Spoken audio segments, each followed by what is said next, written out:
Whenever you're shopping for new cocktail supplies for your apartment, your house, just whatever it may be, you're gonna run into the issue of running into what type of cocktail jigger you want. There's a few different ones. Your standard one is just the standard jigger. It's very cheap, not ergonomic, clunky. It's what you typically see in kits. It does like half an ounce to 1 ounce to sometimes 2 ounces for the bigger ones. My first upgrade was actually Japanese style, which you see a lot of people use. It kind of flips around and a lot more ergonomic. It has markings inside of it, which makes it just quite a bit better. And then you go into a bell style.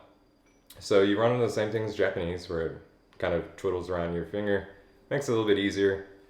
Has markings inside as well, which is nice. It's a lot kind of bulkier and a little bit more elegant, which is nice.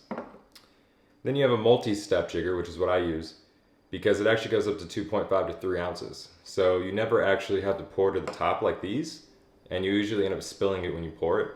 This one, you'll never fill up to the top. So it does half an ounce to technically 2.5 to 3 ounces.